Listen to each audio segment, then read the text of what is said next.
In order to understand how analgesics work, we have to know a little bit about something called arachidonic acid. First of all, we have to know that cells in our human body is formed of something called phospholipid bilayer. And in case of an injury or inflammation, your body starts to produce a lot of phospholipase A2 enzyme, which work on phospholipid bilayer in our cell membrane, giving us arachidonic acid.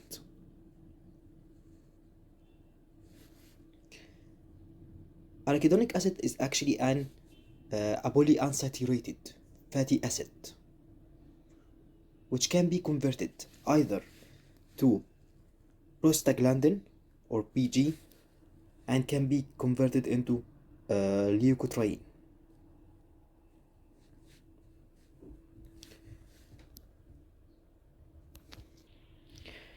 By the help of cyclooxygenase, arachidonic acid can be converted into prostaglandin. This cyclooxygenase can be either COX-1 or COX-2. Prostaglandin actually has a lot of functions depending on its type. So if you're gonna talk about COX-1, actually it has a lot of relation to normal body function, like regulation of gastric acid, vasodilation of renal blood supply, and even platelet aggregation. But for the type of prostaglandin that is produced by COX-2, it's something called PJ2. And this one is our main component or our main target for pain and inflammation. Now going back to the other pathway, which is the leukotriene. Arachidonic acid can be converted into leukotriene by the help of lipoxygenase. And for this pathway, we have to know that leukotriene is responsible for increasing mucus production and for bronchospasm, and it play a main role in allergy. So now let's talk about analgesics and how they actually work. So the starting point is steroid. So steroid actually is the most powerful anti-inflammatory and analgesic available in the market. And actually it is produced normally by our human body. So how it's gonna work? So steroid target the formation of block the formation of arachidonic acid by inhibition of phospholipase A2 indirectly. So it blocks the whole pathway. By shifting to the non-steroidal anti-inflammatory drugs, or what we call the NSAIDs, and we can add here aspirin,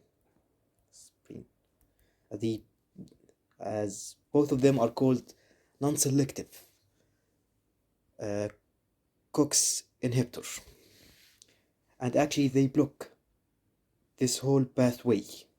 So now the main problem for NSAIDs or the non-selective inhibitors, they block both of COX-1 and COX-2,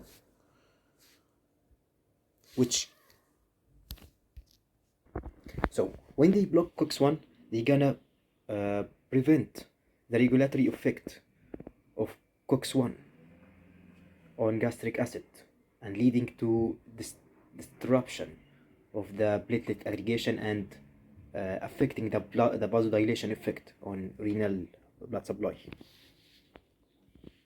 And the other problem is that all of the available arachidonic acid is gonna be now converted into leukotriene, which, as we said, it's gonna increase the mucus production and bronchospasm, leading the asthmatic patient to hell.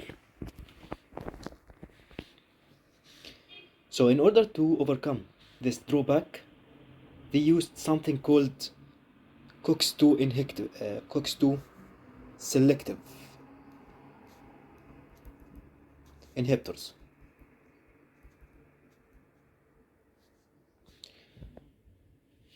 Uh, but we have to say that it has a direct effect on the heart.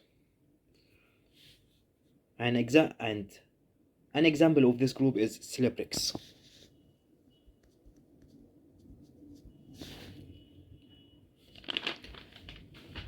Last but not least is paracetamol.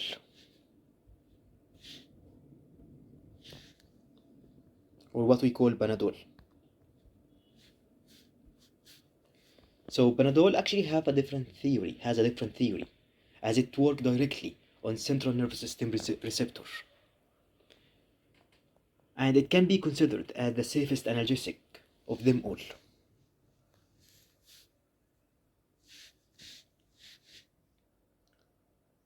So I hope this somehow simplified and give you a summary about how analgesics work.